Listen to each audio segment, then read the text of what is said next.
South ఇండియాలోనే అతి తక్కువ ధరలకే నాణ్యమైన రత్నాలని అందించే ఏకైక సంస్థ 6 JVR.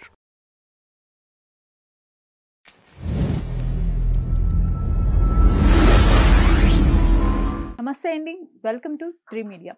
మనతో social activist, family counsellor, political analyst Shri Krishna Kumar గారు ఉన్నారు. మేడం నమస్తే. నమస్తే మేడం, సోషల్ మీడియాలో దాదాపు 2 రోజుల నుంచి ఇదే విషయం వైరల్ అవుతోంది. నయనతార వర్సెస్ ధనుష్. అసలు వీళ్ళిద్దరిలో ఎవరిది తప్పు, ఏం జరిగిందంటారు? అసలు జరిగిన విషయం ఏంటంటే ఎవరికైనా నేను చెప్పక్కర్లా, తప్పెవరిదో అర్థమైపోతుంది. ఇప్పుడు నయనతార నెట్ఫ్లిక్స్లో తన లైఫ్ బయోగ్రఫీ గురించి ఒక వెబ్ సిరీస్ లాంటిది ఏదో సిరీస్ డాక్యుమెంటరీ ప్లాన్ చేసుకుంది. ఇది ఎప్పటి నుంచో జరుగుతుంది. అయితే తనకేంటి అంటే ఎప్పటి నుంచో కెరీర్ ఉంది తనకి. అయితే 9-10 సంవత్సరాల క్రితం వచ్చిన నేను రౌడీని కాదు అనే ఒక తమిళ్ మూవీ ధనుష్ ప్రొడ్యూసరు. ఇప్పుడు తను ఎవరినైతే పెళ్లి చేసుకుందో తన భర్త, అతను దానికి డైరెక్టరు. అయితే సినిమా బాగా ఆడింది. Heroine Nayanthara, Vijay Sethupathi hero. చాలా బాగా ఆడింది. అందులో ఒక పాట చాలా హిట్ అయింది ఆ పాట. అందుకని ఏం చేసింది అంటే తను తన ప్రతి సినిమాలోనూ ఈ దీంట్లో డాక్యుమెంటరీలో బెస్ట్ సీన్స్, బెస్ట్ సాంగ్స్ తోటి చేసుకుంటుంది. అలా తనకి ఇది నచ్చి తను ధనుష్ని అడిగింది, ఇట్లా కావాలి నాకు, పర్మిషన్ ఇమ్మని, అది నేను పెట్టుకుంటాను, పర్మిషన్ ఇమ్మని అడిగింది. ఎందుకంటే అతను ప్రొడ్యూసర్ కాబట్టి అతనికి రైట్స్ అన్నీ ఉంటాయి కాబట్టి. ఓకే. అయితే నాంచి నాంచి నాంచి నాంచి ఏమీ రెస్పాన్స్ ఇవ్వట్లా. ఎన్నిసార్లు ఆఫీస్ చుట్టూ తిరిగినా రెస్పాన్స్ ఇవ్వకపోతే అప్పుడు నయనతార ఏం చేసిందంటే అది లేట్ అయిపోతుంది అని చెప్పి షూటింగ్ జరిగేటప్పుడు సెల్ ఫోన్లో తీసుకున్న రికార్డ్ ఏదైతే ఉంటుందో దానిలో నుంచి ఒక్క 3 సెకన్లు పెట్టుకుని మొన్న టీజర్ రిలీజ్ అయింది దానికి సంబంధించి. అందులో అది ఆ సీన్ కనిపించేసరికి ధనుష్ ఆవిడకి కనీసం ఫోన్ చేసి ఏంటిది అని కూడా అడక్కోకుండా 10 కోట్లు డిమాండ్ చేస్తూ తనకు నోటీస్ పంపించేసరికి ఇక తను 3 పేజీలు ఉత్తరం రాసింది. ఈ 3 పేజీల ఉత్తరంలో ఏముంది అంటే, నేను ఎన్నోసార్లు నిన్ను రీచ్ అవ్వడానికి ట్రై చేశాను, పర్మిషన్ కోసం అడిగాను, నీ దగ్గర నుంచి రెస్పాన్స్ లేదు. ఇంకా నేను చూసి డైరెక్ట్ ఫిల్మ్లోది కాకుండా సెల్ ఫోన్లో చిత్రీకరించిన దాన్ని పెట్టుకున్నాను. అయినప్పటికీ 10 సంవత్సరాల క్రితం రిలీజ్ అయిపోయిన సినిమా గురించి ఈరోజు మీరు ఇంతలాగా చేయడం ఏం బాగుంది? మీ ప్రొడక్షన్లో నేను పనిచేసినందుకు నాకు ఆ పర్మిషన్ ఇచ్చి ఉంటే బాగుండేది కదా. అది నా భర్త దానికి డైరెక్టరు, నేను యాక్టర్ని అని అడిగి ఒక రకంగా తను ఎన్ని రకాలుగా అడిగింది మొత్తం ఆ లెటర్లో రాసింది. రాసి పైగా తను ఏమందంటే, మీరంటే కస్తూరి రాజన్ కొడుకుగా, పైగా ఈ ఇండస్ట్రీలో మగవాళ్ళకు ఉన్న సౌకర్యం ఆడవాళ్ళకు ఉండదు. ఎన్నో ఇబ్బందులతోటి కెరీర్ని నిర్మించుకుని ఇండస్ట్రీలో నిలదొక్కుకోవటానికి ఆడవాళ్ళు ఎంత కష్టపడతారు. నేను కూడా అలాగే కష్టపడ్డాను. నేను అడిగింది ఏంటి, జస్ట్ చిన్న క్లిప్పింగ్ కదా నేను అడిగింది, అది ఇవ్వడానికి. అంటే ఇంత కష్టపడి పైకి వచ్చిన మా కష్టం నీకు కూడా అర్థం కాలేదా, అది ఇది అని చెప్పి ఆవిడ చాలా బాధగా, చాలా రకరకాలుగా, అసలు ఇలా చేస్తాడని నేను ఊహించలేదు, ధనుష్ నిజస్వరూపం ఇదే, మీరు మీ అభిమానుల ముందు మాట్లాడేది అంటే పబ్లిక్లో మాట్లాడేది ఒకటి, మీ మనసులో ఉన్నది ఒకటా, మీరు అభిమానుల కోసం మాట్లాడేదానికి మీరు ఇలా ప్రవర్తించేదానికి ఇంత డిఫరెన్సా, అంటే పబ్లిక్కి ప్రైవేట్కి ఇంత డిస్టెన్స్ ఉందా, అది ఇది అని చెప్పి అమ్మాయి బాగా అసలు ఫుల్ బరస్ట్ అయిపోయి లెటర్ రాసింది. 3 పేజీల లెటర్ రాసి అది సోషల్ మీడియాలో పెట్టింది. పెట్టేసరికి ఏదైనా 3 సెకండ్ల కోసం 10 కోట్ల అని చెప్పి అమ్మాయి అసలు ఈ మాట ఏదో మేము అడిగినప్పుడు మాకు చెప్తే మేము ఇష్టమైతే పెట్టుకునేవాళ్ళం, లేకపోతే లేదు. మాకు కనీసం మేము అడిగినప్పుడు, అప్రోచ్ అయినప్పుడు మాకు సమాధానం చెప్పుకోకుండా ఇలా చేయటం ఏంటి, అది ఇది అని చెప్పి బాగా బాధగా. అయితే దీనికి చాలామంది నటీమణుల దగ్గర నుంచి నయనతారకి ఒక ఎంపతి లభించింది. వాళ్ళు కూడా సహానుభూతి ఫీల్ అయ్యారు. ఇలా చేయడం కరెక్ట్ కాదు కదా, ధనుష్ అసలు ఇలా ఎలా చేశాడు అంటే ధనుష్కి ఇంత యుగో ఉందా, ఇది కూడా ప్రశ్నించింది నయనతార. ఇంత యుగో అవసరమా మనిషికి, మేము అడిగితే కూడా అది ఇది అని చెప్పాను. వీళ్ళు కూడా అదే దాదాపు ధనుష్ నిజస్వరూపం ఇదా అని చెప్పి అందరూ మాట్లాడారు, అందరూ వచ్చారు. జస్ట్ 3 రోజుల క్రితం అనుకుంటా నేను ఈ టాపిక్ మాట్లాడాను వేరే చోట. మాట్లాడినప్పుడు ఎవరు పాపం తనకి ఇంకా సపోర్ట్గా రాలా. ఆ రోజు కూడా నేను ఇదే చెప్పాను, ఇది 100% ధనుష్దే తప్పు. ఎందుకు ధనుష్దే తప్పు అంటే, మన ప్రొడక్షన్లో పనిచేసినప్పుడు మనం ఈ విధంగా ఇస్తే ఒక రకంగా నువ్వు ఒక ప్రొడ్యూసర్గా అక్కడ ఎక్స్పోజ్ అవుతావు.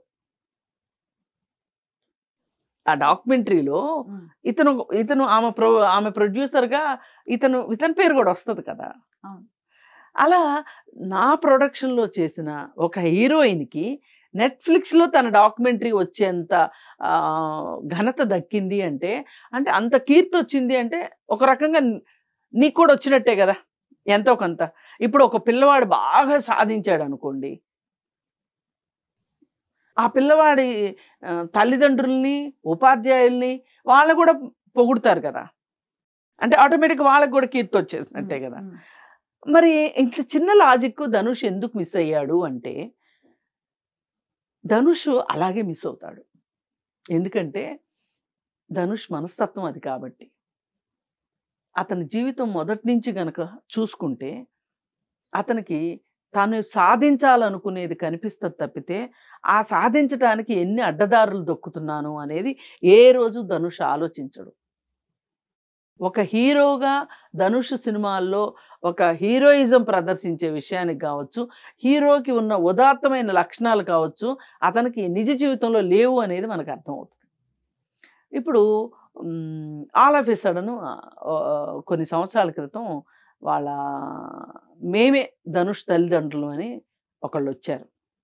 వస్తే ఆ కేసులో ఏ రకంగా చూసినా వాళ్ళు చెప్పింది కరెక్ట్ అనిపిస్తుంది. ఎందుకంటే ఇతను ఇంట్లో నుంచి పారిపోయి వచ్చినప్పుడు అంతకుముందు స్కూల్కి వెళ్ళిన స్కూల్ రికార్డ్స్ దగ్గర నుంచి అన్ని పోలికల దగ్గర నుంచి ఆ తండ్రిలానే ఉన్నాడు కొడుకు. ఇవన్నీ చూస్తే వాళ్ళ అబ్బాయే అనిపించేలా ఉన్నాడు. కానీ ఇతను కాదు అంటాడు.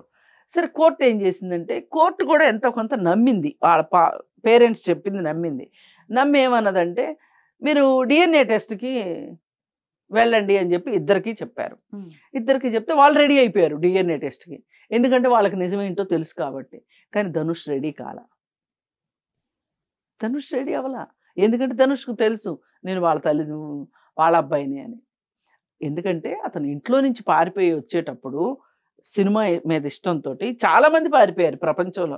సినిమా మీద ఇష్టంతో ఇళ్ళు వదిలి వెళ్ళిపోయిన వాళ్ళు ఎంతమందో, మళ్ళీ సక్సెస్ అయ్యే తల్లిదండ్రుల దగ్గరికి వెళ్ళేవాళ్ళు కొంతమంది, సక్సెస్ అవ్వలేక మధ్యలోనే ఈ బాధలు భరించలేక ఇంటికి వెళ్ళిపోయి మళ్ళీ ఇంట్లో వాళ్ళని కలిసేవాళ్ళు కొంతమంది, ఇలా రకరకాలుగా ఉంటారు.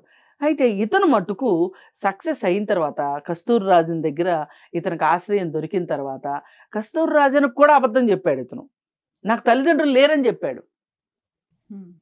కానీ తన తల్లిదండ్రులు తెలుసు, ఎందుకంటే తనకు ఊహ తెలిసాకే ఇంట్లోంచి బయటకు వచ్చాడు కాబట్టి తన ఘటన తనకు తెలుసు. కానీ తెలియనట్టు యాక్షన్ చేశాడు. మరి ఈ విషయంలో ఇంకా వాళ్ళే అలసిపోయి వదిలేశారో లేకపోతే ఏమన్నా బయట సెటిల్మెంట్ చేసుకున్నారో మనకు తెలియదు.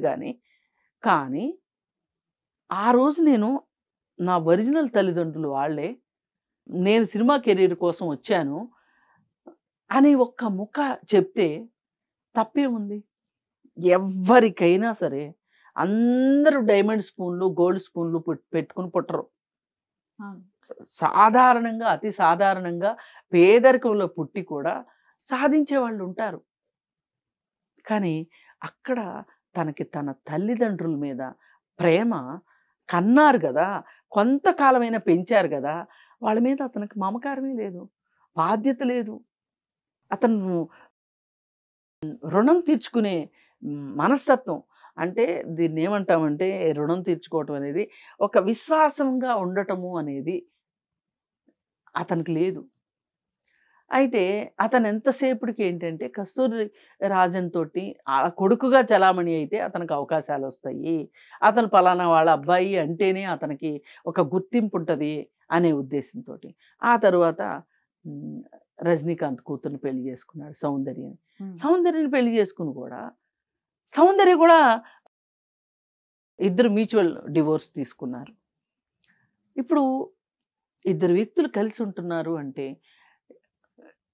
ప్రేమ ఉంటుంది, కోపం ఉంటుంది, అడ్జస్ట్మెంట్స్ ఉంటాయి, త్యాగాలు ఉంటాయి, భరించటం ఉంటుంది, అన్నీ ఉంటాయి. కానీ ఎక్కడో అతను తను ఏదైనా చెయ్యాలి అనుకునే దగ్గర తను తన స్వార్థమే చూసుకుంటాడు అనేది అతని మనస్తత్వం క్లియర్ కట్గా మనకి అర్థమవుతుంది. అందుకే తల్లిదండ్రుల్ని వదిలిపెట్టేసుకున్నాడు, ఇటు భార్య దగ్గర విశ్వాసపాత్రుడుగా ఉండలేకపోయాడు, ఒక నమ్మకాన్ని కలిగించలేకపోయాడు రిలేషన్షిప్లో. అందుకే వాళ్ళు డివోర్స్ కూడా తీసుకున్నారు.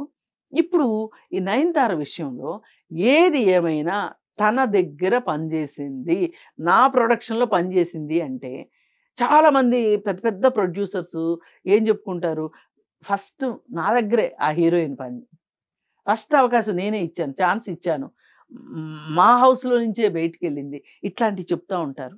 అసలు నువ్వు కూడా నా ప్రొడక్షన్లో నేను నయనతారకి అవకాశం ఇచ్చానని చెప్పుకునే ఒక మంచి అవకాశాన్ని పోగొట్టుకున్నావు నువ్వు. ఇవాళ అందరి దృష్టిలో నువ్వు ఒక పెద్ద స్వార్థపరుడిగా తేలావు.